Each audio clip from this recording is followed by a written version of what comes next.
silakan duduk kembali. Rekan-rekan singer, pemain musik, saya persilakan untuk kembali ke tempat. Shalom, selamat pagi Bapak Ibu sekalian. Apa kabarnya pagi ini, siang ini? Luar biasa atau biasa di luar? Biasa di luar, luar biasa. Ya, saya bersyukur di tengah-tengah masa liburan yang kita jalani, kita bisa datang kembali ke rumah Tuhan pada siang hari ini dan kita bisa membuka mulut kita untuk boleh memuji-muji Tuhan. Kita boleh datang sebagai bentuk penghormatan dan rasa syukur kita kepada Tuhan. Amin. Kita datang bukan karena disuruh oleh segelintir orang atau oleh kebijakan hukum yang mengikat kita, begitu ya. Ada syariah tersendiri di dalam kekristenan yang kita harus pergi untuk mewujudkan satu hukum Tuhan di hari perhentian. Saya berharap kita tidak seperti itu, tetapi ketika kita datang ke tempat ini dengan sebuah kesadaran yang dilandasi oleh rasa syukur dan hormat kita kepada Tuhan. Amin. Sehingga ketika kita datang, nyanyi, buka mulut, angkat tangan, kita bertepuk tangan, bahkan mungkin kita bergerak begitu ya, maka itu lahir dari sebuah sukacita yang mengalir dalam kehidupan kita. Saudara, saya bersyukur di dalam persiapan sebelum firman Tuhan, lagu ini kita nyanyikan. Sepanjang lagu ini dinyanyikan, saya agak sedikit gentar, tapi saya berdoa, bukan hanya untuk saudara, tapi untuk saya, supaya lagu ini tidak hanya sekedar sebagai sebuah slogan. Mengikut Yesus, apa? Itulah, benar gak? Hati-hati loh, kesukaan atau keterpaksaan. Kesukaan atau didorong suami, atau istri, atau papa mama, atau orang tua. Nah, saudara, kita berharap kemurahan Tuhan menolong kita. Kadangkala kita juga menyampaikan, tapi kita nggak tahu apa yang kita sampaikan. Nah, saudara, kita belajar. Mari di dalam anugerah Tuhan, kita mohon Tuhan menolong kita dari hari ke hari, dari waktu ke waktu. Setiap kali Bapak Ibu sekalian, ketika ada lagu yang kita nyanyikan, saya berharap maknai betul setiap lagu tersebut. Kita berdoa. Bapa di surga, terima kasih setelah kami sekian waktu membuka mulut kami, mengekspresikan hidup kami di hadapan-Mu Tuhan, berkata-kata kepadamu, menghormati Engkau, meninggikan Engkau, mengagungkan Engkau lewat lagu, lewat doa, lewat pengakuan dosa. Saatnya Engkau berbicara melalui dan di dalam hamba-Mu yang sudah Engkau persiapkan untuk menyampaikan firman-Mu Tuhan. Biarlah kami betul-betul menikmati akan hari perhentian ini ya Tuhan, di mana kami ada sebuah encounter, sebuah perjumpaan pribadi dengan Engkau Tuhan. Supaya apa yang kami lalui di dalam beberapa menit ini, paling tidak 1,5 jam yang sudah kami lalui atau yang akan kami lalui, tidak berlalu sia-sia. Tapi kami betul-betul mendapatkan Tuhan dari 1,5 jam keberadaan kami dalam ibadah ini Tuhan. Sehingga kami pulang, kami tidak lagi kosong. Kami pulang tidak lagi seperti apa yang biasa kami hadapi dalam kehidupan ini. Tapi kami pulang, kami ada di tengah kehidupan kami. Kami penuh dengan kemenangan, kami penuh dengan firman-Mu. Kami penuh dengan ingat-ingatan Tuhan yang sudah Tuhan berikan kepada setiap kami. Tuhan tolonglah kami, tolong hamba-Mu. Supaya masing-masing kami boleh dimampukan Tuhan untuk bisa memahami, mengerti apa yang menjadi bagian kami secara pribadi yang sesungguhnya akan kami lakukan dan kami kerjakan di keseharian kami, di tempat di mana kami tinggal. Berkati hamba-Mu, sucikan dia, tutup bungkus dia Tuhan. Jangan biarkan mulutnya, perkataannya, pikirannya sekeluar tanpa kontrol Tuhan, tanpa perlindungan daripada Roh Kudus. Bimbing dia Tuhan. Di dalam nama Tuhan Yesus kami berdoa. Amin. Setelah dikasih oleh Tuhan pada kesempatan kali ini di bawah tema Yesus dan anak-anak Zebedeus, mari kita bersama-sama melandasi pemikiran kita, perenungan kita dari Matius 20 ayat 20 hingga ayat yang ke-28. Saya ajak kita untuk membaca secara silih berganti, ya. Kita membaca secara silih berganti, saya ayat 20, kemudian Bapak Ibu Saudara ayat yang ke-21 dan seterusnya. Demikian firman Tuhan. Kemudian datanglah ibu anak-anak Zebedeus serta anak-anaknya itu kepada Yesus, lalu ia sujud di hadapannya untuk meminta sesuatu kepadanya.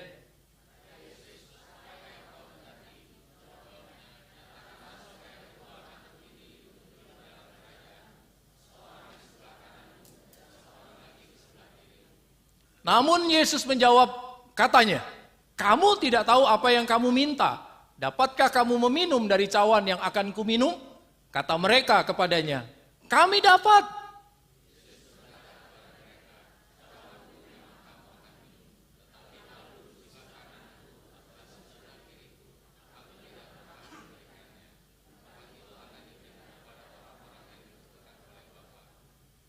Mendengar hal itu, marahlah ke 10 murid yang lain kepada kedua saudara itu.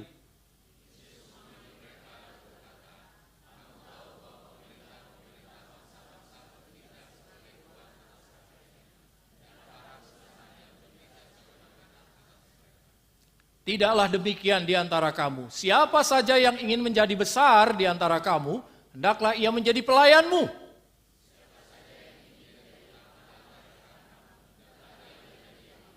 Sama-sama, sama seperti anak manusia datang bukan untuk dilayani, melainkan untuk melayani dan untuk memberikan nyawanya menjadi tebusan bagi banyak orang. Sampai sedemikian jauh pembacaan firman Tuhan bagi kita. Bapak Ibu yang dikasihi oleh Tuhan, tema kita Yesus dan anak-anak Zebedeus. Saudara, tema ini sebenarnya adalah tema yang sangat simpel, sangat sederhana. Satu tema yang menurut saya tidak memiliki power tertentu. Dibanding misalnya membangkitkan orang mati, gitu kan? Kalau ada tema seperti itu kan bombastis, bukan? Sesuatu yang spektakuler. Atau hidup yang berkelimpahan. Wah, nggak ada orang yang nggak mau berkelimpahan hidupnya, kan? Saudara, tema ini nge-flat, standar, ya, nggak ada sesuatu yang terlalu menggetarkan kita ketika kita mendengar tema ini. Tetapi saudara sekalian, tema ini adalah satu tema yang walaupun memang simpel, sederhana, tetapi bukan berarti tidak memiliki kandungan makna yang dalam dari apa yang mungkin kita baca sekilas dari tema ini. Saudara sekalian, anak-anak Zebedeus yang dibicarakan ini tentunya saya sudah yakin kita sudah tahu ya, Yakobus dan Yohanes. Yakobus itu kokonya, Yohanes itu adalah adiknya. Yakobus adalah yang sulung, Yohanes adalah yang bungsu. Ya, jadi kita bicarakan tentang dua orang anak ini, anak Zebedeus. Yakobus dan Yohanes lahir dari seorang ayah yang disebut dengan Zebedeus dan ibu yang menurut penelitian para ahli adalah Salome. Ya, kalau nanti kita browsing, kita akan temukan itu. Ya. Maka kemudian lahirlah dua orang yang disebut sebagai Yakobus dan Yohanes, saudara sekalian. Yakobus dan Yohanes adalah dua anak yang tentunya juga menjadi bagian daripada ke-12 murid Yesus. Tetapi saudara sekalian, dibanding Bartolomeus, dibanding Andreas, dibanding Filipus, dibanding Yakobus anak Alfeus dan murid-murid lainnya, catatan kitab suci tidak terlalu rinci menyebutkan kisah Yakobus dan Yohanes. Tidak terlalu rinci menyebutkan dua anak daripada Zebedeus ini, saudara. Ya, sehingga kita bisa simpulkan bahwa Yakobus dan Yohanes ini memiliki keistimewaan tersendiri sebagai salah seorang dari murid Kristus. Saudara, saya ingin tunjukkan beberapa keistimewaan dari Yakobus dan Yohanes. Yang pertama, saudara, di dalam Markus pasalnya yang ketiga ayat 17, kalau saudara perhatikan, ada julukan tersendiri buat Yakobus dan Yohanes. Dan ini tidak ditemui untuk Bartolomeus, untuk Filipus, Yakobus anak Alfeus, Andreas, Simon, begitu ya. Bahkan Yudas sekalipun itu nggak ada, saudara. Ya, nggak ada, saudara. Tapi untuk Yakobus dan Yohanes, mereka disebut sebagai anak-anak guru. Ya, anak-anak guru. Memang agak repot sih nyebutinnya nih. Boanerges, takut salah saudara ya. Boanerges artinya anak-anak guru. Saudara, apa sih anak-anak guru?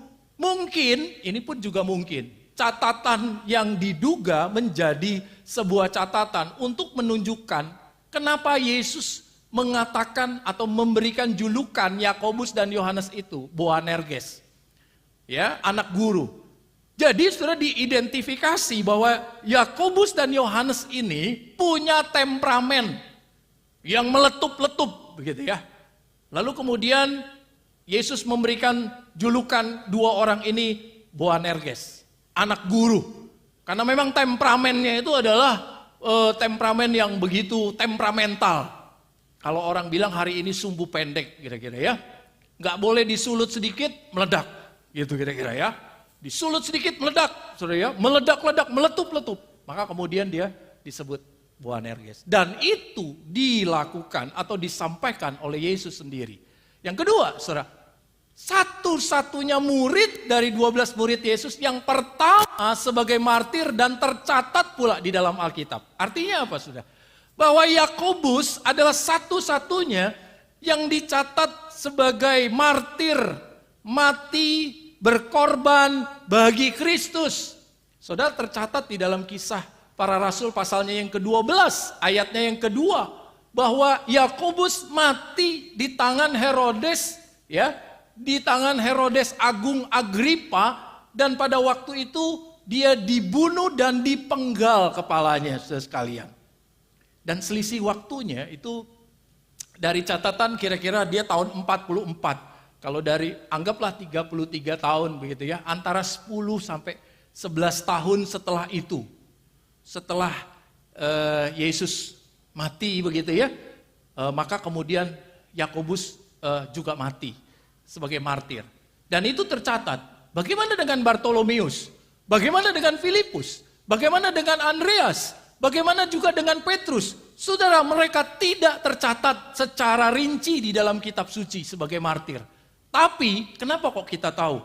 Ada tradisi-tradisi Kristen yang menuliskan kisah-kisah kehidupan mereka. Kenapa kita tahu Petrus disalib terbalik?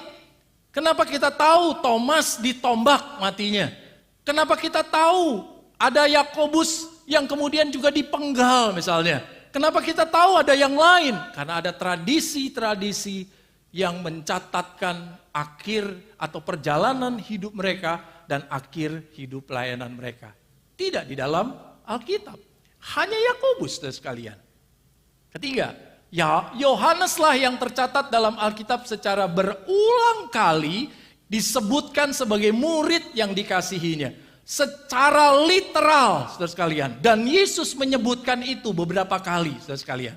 Paling tidak, saya mencatat ada beberapa kali di Yohanes. Yesus sendiri, bahkan untuk menunjukkan betapa Yesus dekatnya dengan Yohanes. Sampai-sampai ingat, ibu Yesus pun dalam proses perjalanan salib, dia menitipkan ibunya kepada Yohanes. Inilah anakmu dan inilah ibumu. Ada perkataan yang seperti itu. Saking sangat dekatnya, saudara sekalian. Ya, saking sangat dekatnya. Saudara, inilah beberapa keistimewaan. Nah, salah satu keistimewaan minggu lalu, contoh Lukas sudah menyampaikan bukan kepada kita, bahwa ketiga orang murid ini, Petrus, Yakobus, dan Yohanes, yang dibawa Yesus naik ke atas gunung dan menikmati terasnya surga, karena bertemu dengan Musa, bertemu dengan Elia, yang begitu rupa suasananya membahagiakan, sampai Petrus minta sama Yesus, biar aku bikinkan kemah Tuhan di sini. Dia nggak mau turun lagi, kira-kira begitu. Dia mau menetap di sini karena saking bahagianya. Nah, saudara sekalian, itu keistimewaan. Yakobus dan Yohanes dicatat sebagai orang-orang yang spesial, orang-orang yang istimewa. Nah, saudara sekalian, salah satu dari keistimewaannya itu adalah di bagian ini. Di bagian ini kita akan melihat Ya, sekalipun pendekatan keistimewaannya itu bisa berbeda. Ya, bisa berbeda. Tetapi keistimewaannya itu ditunjukkan dengan apa? Dengan Yesus mengkoreksi, ya, mengkoreksi kedua orang ini. Kekhususannya, keistimewaannya mungkin tidak seperti yang lain, ya. Tetapi ini adalah satu momen di mana Yesus mengkoreksi mereka tidak seperti waktu-waktu sebelumnya. Tapi koreksi Yesus begitu teduh dan menyentuh hati dan pikiran mereka. Nah, saudara, mari kita sama-sama ikuti, ya. Yang pertama, saudara sekalian, Yakobus dan Yohanes ini bisa dikategorikan sebagai seorang yang childish. Tahu childish? Tahu ya? Orang-orang yang kekanak-kanakan. Ya. Mereka udah dewasa, tetapi mereka masih seperti kanak-kanak. Kenapa, saudara sekalian? Datanglah ibu anak-anak Zebedeus kepada Yesus meminta sesuatu kepada Yesus. Yakobus punya satu permintaan, dia punya hasrat tertentu kepada Yesus. Tetapi sebagai seorang dewasa, harusnya dia nggak perlu melibatkan ibunya. Saudara, kita kan tadi sudah baca, permintaannya sebenarnya berat nggak sih? Kalaupun itu sebelum kita tahu dalam penjelasan cukup berat. Tapi apakah permintaan ini adalah sebuah permintaan yang menakutkan, kira-kira begitu? Permintaan yang menakutkan sehingga mereka tidak berani untuk bicara langsung kepada Yesus. Padahal efeknya kalau betul permintaan itu, maka kemudian nilainya itu luar biasa besarnya. Kalau mereka melakukan sendiri. Tapi mereka harus menggunakan atau memanfaatkan ibunya. Karena memang mereka sedemikian rupa masih terlalu kekanak-kanakan. Oke, ada juga penafsir mengatakan, ya mungkin karena dia menghormati, ya, mereka berdua menghormati Yesus. Jadi kalau misalnya disampaikan sendiri, terlalu kurang ajar, terlalu vulgar, sehingga pakai perantara, kira-kira. Pakai maklar supaya bisa merasa tidak terlalu kurang ajar. Saudara yang dikasih oleh Tuhan, apa yang dicatat di dalam Alkitab, di dalam Matius khususnya, ibu daripada anak Zebedeus ini sampai berlutut. Saudara bisa bayangkan kalau sedikit kita berimajinasi, ketika Yakobus dan Yohanes itu minta mau melibatkan ibu, lalu kemudian dia menyampaikan ada sesuatu kepada Yesus yang ingin disampaikan. Kira-kira seperti apa? Udah kebayang belum para orang tua? Saya coba berimajinasi sebagai orang tua. Ketika anak saya kepingin sesuatu, tetapi anak saya nggak tahu kenapa alasannya, dia segankah, malukah, begitu ya, sungkankah? Lalu kemudian dia minta saya, "Pak, ayolah Pak, bantulah, aku mau itu nah." Ngomonglah sendiri, ya kamu ini udah besar juga. Gitu ya, kamu udah besar, ngomonglah sendiri. Aduh, nggak enak Pak, oh, Bapak lah gitu yang ini bicara. Papanya juga pinter dia, udah tahu itu permintaan bikin malu dia kan. Wow, mintalah mamamu itu loh yang nggak tahu malu. Bukan yang nggak tahu malu. Mintalah mamamu itu yang nggak malu gitu loh ya. Yang nggak malu, minta mamamu sana. Mamamu nggak malu. Papanya kan gengsi kan, biasanya gitu kan. Bener ya, bapak-bapak ya. Kalau mama-mama begitu anaknya deketin, ayo dong, Mai. Hatinya terhenyuh. Lalu kemudian ya udahlah, aku pergilah. Lalu kemudian apa yang diminta? Karena memang dipikir, oh baik juga nih, efeknya bagus juga nih. Ya, kalau permintaan anak ini lolos, wih ini Kang Tau nih, ya nah, besar nih keuntungannya. Wah jadi petinggi, saudara. Wah, luar biasa. Oke lah, jadilah. Lalu dia pergi. Saudara, itu yang dilakukan, itu yang terjadi, bukan? Dia datang, berlutut, dan minta. Saudara yang dikasih oleh Tuhan, itulah Yakobus dan Yohanes. Sebenarnya apa sih yang diminta? Yang diminta itu adalah duduk di sebelah kanan, duduk di sebelah kiri, simple. Ya kan? Sederhana. Tapi jawaban Yesus apa? Kamu tidak tahu apa yang kamu minta. Kamu nggak tahu apa yang kamu minta. Saudara, kalau kita tanya, apa sih sebenarnya yang Yesus ingin sampaikan ketika dia bilang, kamu tidak tahu apa yang kamu minta. Sebenarnya apa yang diminta oleh Yakobus dan Yohanes? Apa yang diminta? Duduk di kanan dan di kiri, simple, that's it. Selesai. Duduk di kanan dan di kiri. Secara literal duduk di kanan dan di kiri. Betul, saudara. Cukup di situ? Belum.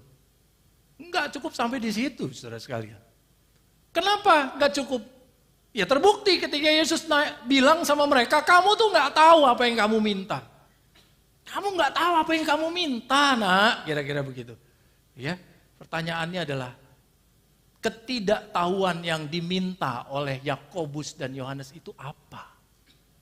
Salah satunya itu adalah, saudara sekalian, mereka itu cenderung menginginkan sesuatu secara instan, secara cepat, tanpa peduli terhadap sarana dan prasarana yang harus mereka jalani. Ya simpelnya beginilah, kamu minta duduk di kanan dan di kiri, memangnya gampang. Oh, saudara, Alkitab mencatat loh di dalam bagian firman Tuhan ini, saudara, itu disebutkan nyatakanlah ayat 21. Nyatakanlah, ngomong. Kan kamu punya kerajaannya, ya tinggal ngomong. Kan simpel kan pemikiran Yakobus kan? Lu kamu pemimpinnya. Kelak ketika kamu memimpin di dalam kerajaanmu, kamu berkuasa. Jadi ya tinggal ngomong kanan dan kiri gitu. Gak usah repot. Itu cara berpikir mereka, instan. Makanya Yesus katakan, kamu gak tahu apa yang kamu minta. Nah, kamu gak tahu.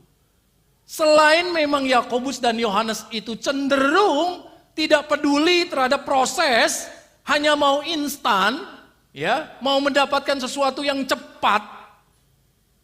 Memang ada hal yang lain, saudara sekalian.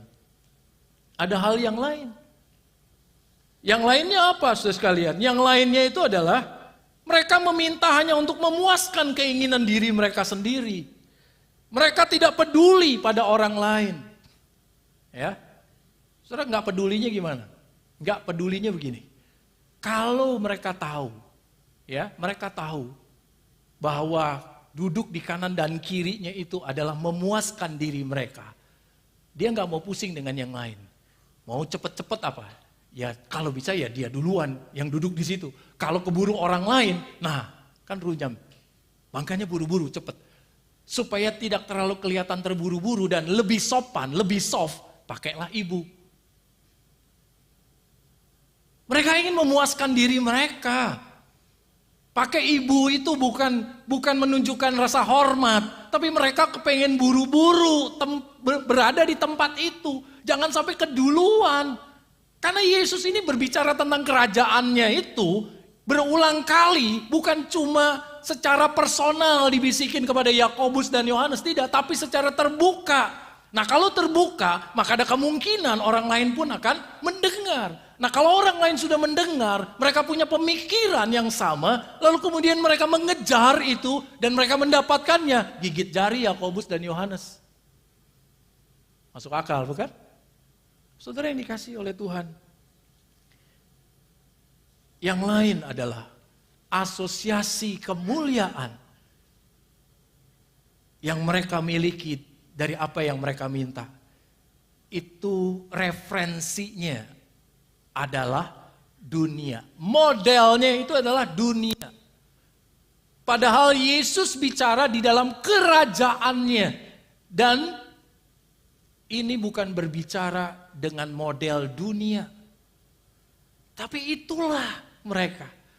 Sehingga Yesus berkata, kamu gak tahu apa yang kamu minta. Nah, kamu gak tahu. Selain kalau kamu mau itu, prosesnya kamu tahu gak? Itu satu.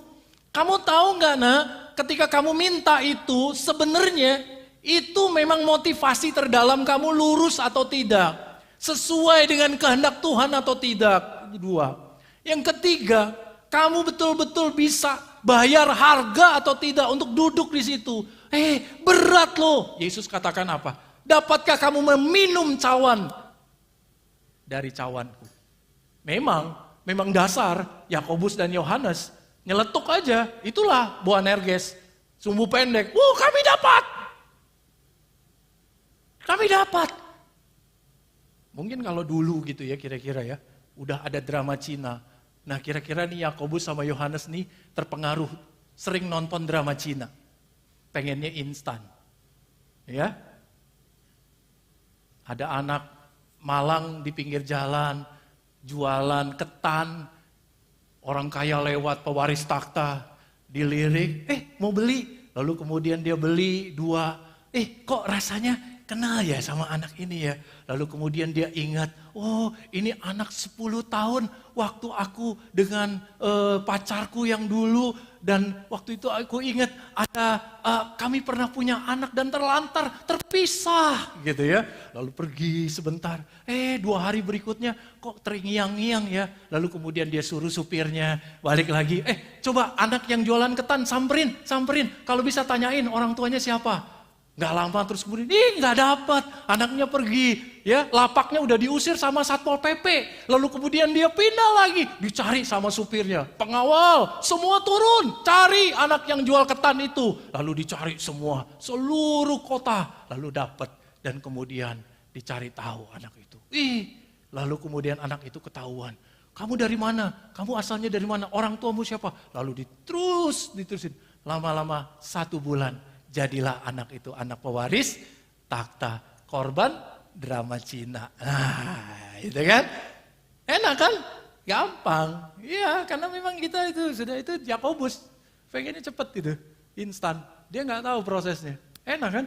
Tiba-tiba langsung naik takhta, pewaris takhta, ya. Kekuasaan. Ya, wah, saudara dikasih oleh Tuhan. Kalau dulu Yakobus dan Yohanes berhadapan dengan Yesus dan Yesus sampaikan, kamu tidak tahu apa yang kamu minta. Kamu tidak tahu apa yang kamu minta. Kalau hari ini mungkin gak Yesus berbicara lagi kepada saudara dan saya? Mungkin gak? Mungkin saudara dan saya tidak mencari kemuliaan seperti Yakobus dan Yohanes. Gak seperti mereka, kecil saja, sedikit saja. Mungkin sekali permintaannya berbeda dengan Yakobus dan Yohanes. Tapi berapa banyak kita meminta sesuatu kepada Tuhan, tapi kita gak tahu apa yang kita minta. Itu satu. Karena kita gak tahu prosesnya itu kayak gimana. Mampukah kamu meminum cawan yang aku minum? Dan menerima baptisan seperti yang aku terima. Baptisan percikan darah anak domba. Cawan murka Allah yang menyala-nyala. Sanggupkah engkau menerimanya? Penderitaannya sih gak mau Musa. Tapi kalau permintaannya, paling suka. Kalau penderitaannya, tunggu dulu Musa. Itu nanti saja. Tapi kalau permintaannya, itu memang aku idam-idamkan Musa. Bukankah dalam kehidupan kita sering seperti itu, bukan? Bayangan kita yang jomblo, kita dapat jodoh yang luar biasa, gantengnya. Ya itu lagi korban drama Cina. Wah, perfect. Kita dapat pasangan yang luar biasa. Instan. Yang terjadi adalah jual Yesus. Kejar pasangan itu. Amin. Puji Tuhan, enggak terdengar tapi kepleset ada. Saudara yang dikasih oleh Tuhan, mari Ini pun kadang-kadang jadi praktek dalam kehidupan kita, bukan? Kalau dulu Yesus ngomong, kamu tidak tahu apa yang kamu minta. Mungkin hari ini juga Yesus ngomong sama kita, kamu tidak tahu apa yang kamu minta, nak. Hari ini Tuhan Yesus juga ngomong sama kita, kamu gak tahu apa yang kamu minta. Karena kamu meminta apa yang sebenarnya tidak sesuai dengan kehendakku. Kamu meminta untuk memuaskan nafsumu. Kamu meminta untuk pencapaian dirimu. Mungkin di tengah-tengah kehidupan keluarga, gak usah jauh-jauh. Sebagai anak, sebagai orang tua, sebagai suami, sebagai istri. Aku ingin sebagai papa dihormati oleh istriku, oleh anak-anakku. Tapi kemudian yang dipakai caranya, cara dunia. Asosiasinya, asosiasi dunia. Kekerasan. Berapa banyak yang akhirnya KDRT. Caranya nggak mau pakai cara Tuhan. Caranya nggak mau bertekun di dalam Tuhan. Tuntutannya tinggi, saudara sekalian. Permintaannya tinggi, dibalut di dalam doa. Rohani bukan? Tapi prakteknya sebagai seorang ayah tidak menunjukkan keteladanan di dalam kehidupan. Saudara yang dikasihi oleh Tuhan, mari. Seringkali kita harus sadari, Yesus berbicara di depan kita. Kamu gak tahu apa yang kamu minta. Yang kamu minta itu tidak sesuai dengan kehendakku, nak. Yang kamu minta itu kamu tidak tahu bahwa prosesnya tidak seinstan yang kamu pikirkan, nak. Ada proses yang harus dijalani. Ada bayar harga, ada kerendahan hati, ada penyangkalan diri. Tapi kita gak mau. Sebagai bos, sebagai lopan di perusahaan kita. Seringkali pun kita melakukan hal itu. Sebagai apa saja di dalam kehidupan kita. Sebagai hamba Tuhan termasuk di dalamnya. Menggunakan otoritas di dalam gereja yang dipakai, yang diberikan. Lalu kemudian seenak mungkin tanpa ada sebuah penyangkalan diri. Tanpa ada sebuah kerendahan hati. Hati-hati saudara, hamba-hamba Tuhan termasuk saya. Mungkin Tuhan Yesus juga berbicara kepada kami, para hamba-hamba Tuhan. Kamu gak tahu apa yang kamu minta, Ferry. Gak sesimpel itu, bro. Jalannya berat. Harusnya ketika kita tahu apa yang kita minta, maka permintaan kita akan berbeda. Permintaan kita akan kita selaraskan apakah itu sesuai dengan kehendak Tuhan atau tidak. Saudara yang berikutnya, mendengar apa yang menjadi permintaan Yakobus dan Yohanes. Mendengar hal itu, marahlah ke 10 murid yang lain. Marah, saudara. Betul. Dan ini memang sesuatu yang lazim, yang wajar. Marah. Kenapa marah pertanyaannya? Kenapa marah? Kira-kira kenapa marah? Ada yang tahu? Ada yang mau jawab? Kenapa marah? Bro, kira-kira kenapa marah? Kepingin ya? Tersinggung. Atau mungkin mereka menganggap bahwa si Yakobus dan Yohanes ini orang yang kurang ajar. Coba lihat ayat 19. Itu bicara apa? Ayat 19. Yesus diolok-olok, Yesus dilempari batu, Yesus didera, penderitaan pokoknya bicaranya. Waktu pembicaraannya penderitaan, ini 2 orang bicara kemuliaan. Dasar gak punya otak loh. Kira-kira kalau temennya begitu. Itu guru lagi bicara kesusahan, lu bicara tentang kemuliaan lagi. Aduh gak nyambung. Bener-bener kurang ajar. Atau mungkin begini, mereka marah kenapa? Karena mereka gak sopan sama Tuhan Yesus. Gak menghormati Tuhan Yesus. Oh enggak saudara. Orang pakai minta mamanya kok. Bilang gak sopan gimana? Sopan. Mamanya loh yang ngomong. Sambil berlutut loh. Mana yang gak sopan? Sopan saudara. Jadi kalau begitu kenapa mereka marah? Mereka marah karena mereka tersenggol. Kok enak musuh? Kesenggol gitu terus kemudian jadi marah. Kayak dangdutan di Jawa Tengah aja begitu ya. Lagi joget enak kesenggol terus kemudian marah. Enggak, saudara, bukan itu. Apanya yang kesenggol? Yang kesenggol adalah dosa murid yang 10 itu. Yang kesenggol itu adalah dosa dari 10 murid itu. Waktu 2 orang murid itu bicara tentang duduk di sebelah kanan dan kiri, dia mau ngomong begini, emangnya lo doang yang mau duduk di situ? Lo pikir gue juga gak mau? Egonya 10 murid kesenggol. Nafsu kedagingannya kesenggol. Hasrat dosanya untuk duduk dengan asosiasi dunia kesenggol. Dengar baik-baik. Tidak ada kemarahan yang mungkin diekspresikan kalau tidak ada singgungan dengan dosa. Baik-baik pikirkan. Kalau 10 murid ini tidak tersinggung, dia nggak punya hasrat yang tersimpan, kira-kira dia mau marah? Enggak, tenang aja. Santai aja. Nggak punya, istilahnya nggak punya ambisi untuk ke sana, santai aja. Ngapain marah? Saya nggak punya ambisi juga ke sana. Atau itu yang paling standar. Lebih bagus lagi kalau mereka punya pemikiran seperti Yesus yang pikirkan. Waduh bro, janganlah. Itu kan yang tentukan bukan Tuhan kita, Bapa di surga yang ngutus. Kalau mereka punya pemikiran seperti pemikiran Yesus yang sudah disampaikan sebelum-sebelumnya. Tapi kan enggak. Mereka gak punya pemikiran seperti itu. Justru mereka punya pemikiran sama seperti Yakobus dan Yohanes. Sama seperti apa yang diinginkan oleh Yakobus dan Yohanes. Makanya mereka kesenggol. Nafsu mereka kesenggol. Asosiasi kemuliaan, asosiasi popularitas, asosiasi dielu-elukan. Bukan lu doang yang kepingin, gue juga kepingin. Makanya mereka marah.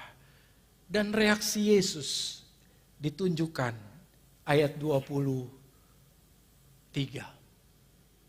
Yesus berkata kepada mereka. Bukan cuma 2 orang, kepada mereka. Kepada ke-10 murid itu. Dan Yesus menjelaskannya. Yesus menjelaskan, kalau kamu memang mau jadi pelayan, jadi hamba, sangkal diri, pikul salib, itu kan yang dia katakan. Dan kemudian menjadi tebusan, bukan cuma untuk kamu ya, tapi banyak orang. Termasuk kamu. Menjadi pelayan, menjadi hamba, sangkal diri. Saudara, kadang-kadang ini gak masuk ya, gak masuk akal bukan? Mau jadi pembesar, mau jadi orang pertama, tapi kemudian jadi pelayan, jadi hamba.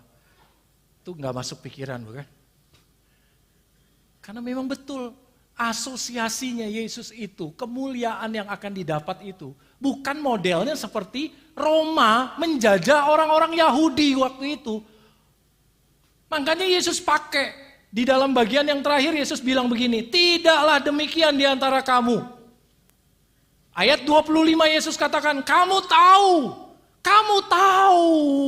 tahu murid-murid, bahwa pembesar bangsa-bangsa ini memerintah sebagai seorang bos, sebagai seorang atasan yang menindas kamu.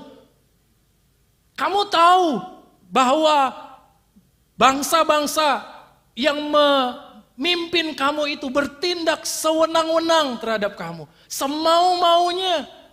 Kamu tahu. Istilah itu penting. Saudara. Kamu tahu, bukan berarti mereka tidak tahu. Tapi memang Yesus mau menunjukkan, ini kamu sudah rasakan. Kamu sudah rasakan, kamu sudah alami, kamu tahu, bukan kamu nggak tahu.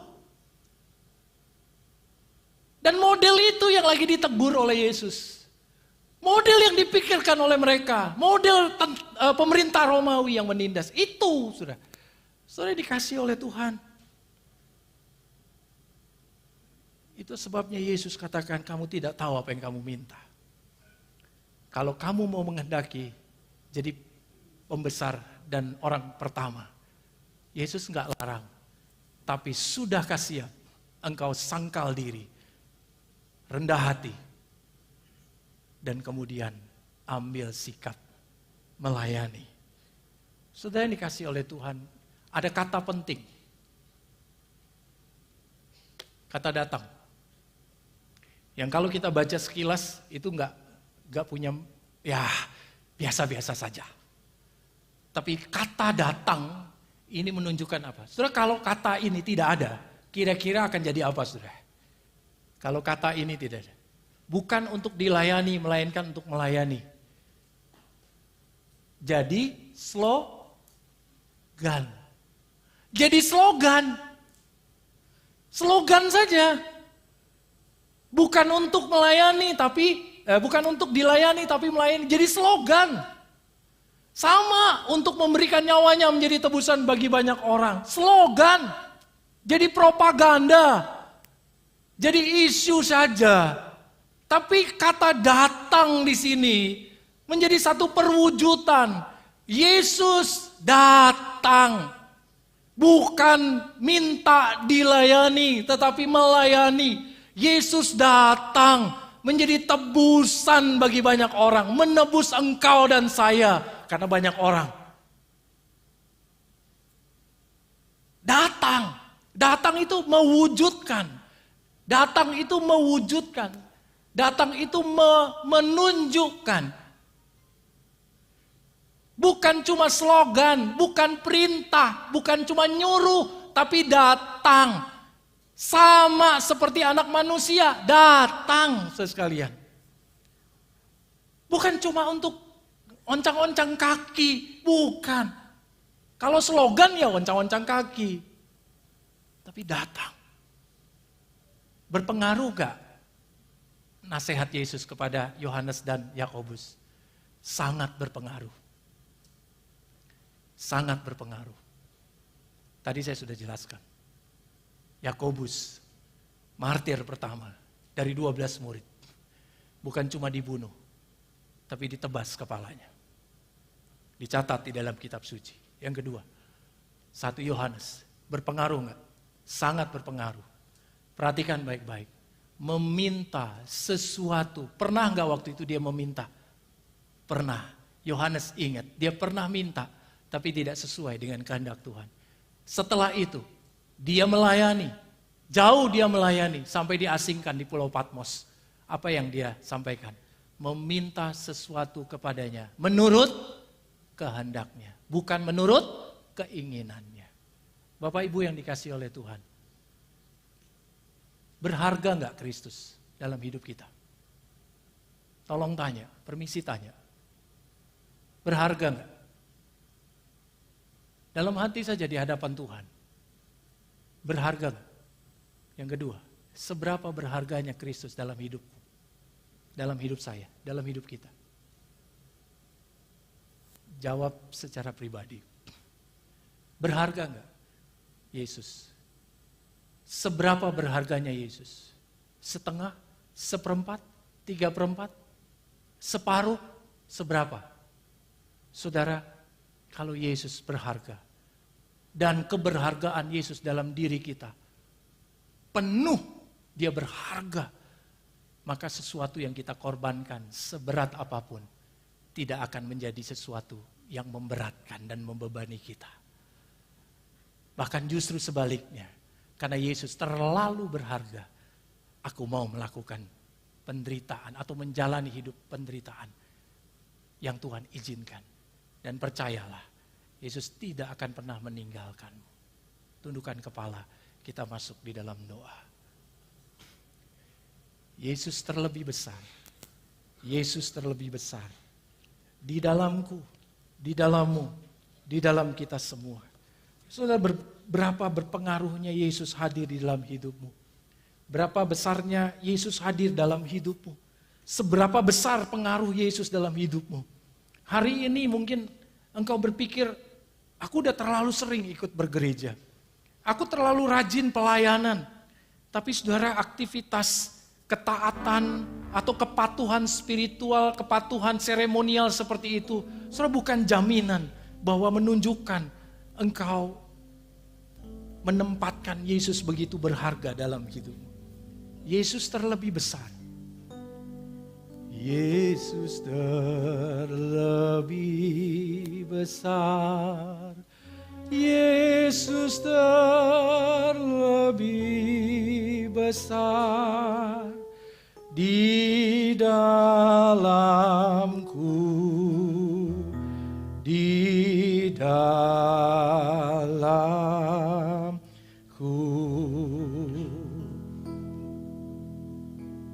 Yesus terlebih besar. Yesus terlebih besar di dalamku selama-lamanya. Katakan bersama, Yesus terlebih besar. Yesus terlebih besar. Amin. Di dalamku, di dalamku, di dalamku. Oh, Yesus terlebih besar. Yesus terlebih besar. Amin. Yesus terlebih besar. Sungguhkah ini yang menjadi pernyataan dirimu di hadapan Tuhan? Di dalamku selama-lamanya. Kalau saudara gak keberatan, saudara mau berkata lebih sungguh lagi, Yesus, Engkau terlebih besar dari apapun juga. Saya ajak kita untuk menempatkan tangan kanan kita di dada sebelah kiri kita. Sebagai bentuk kesungguhan kita. Hari ini apa yang menjadi sesuatu yang begitu besar dalam hidupmu yang kau tidak bisa lepaskan. Dan akhirnya Yesus tersingkir dari takhta hatimu dan pikiranmu. Yesus terlebih besar. Hari ini Tuhan, Yesus terlebih besar di dalamku, di dalamku. Yesus terlebih besar. Yesus terlebih besar. Amin. Yesus terlebih besar di dalamku selama-lamanya. Mungkin hari ini pergumulan, persoalan, kesulitan, penderitaanmu terlalu besar sehingga menyingkirkan Yesus di dalam ruang hati dan pikiran. Saya ingin berdoa buat saudara, sehingga kita sulit untuk bisa merendahkan diri di hadapan Tuhan. Atau mungkin terekspresi dalam kehidupan kita. Kita meminta tidak apa yang kita ketahui. Kita meminta dengan sembarangan. Kita meminta oleh karena memang tidak ada sebuah pengertian yang dalam di dalam hidup kita. Tuhan, kami datang kepadamu. Kami datang dengan segala kerendahan hati kami. Kami memohon Tuhan, kiranya Engkau tolong kami. Jangan biarkan kami sendiri. Dan jangan biarkan ego kami berkuasa di dalam diri kami, menyingkirkan Engkau Tuhan.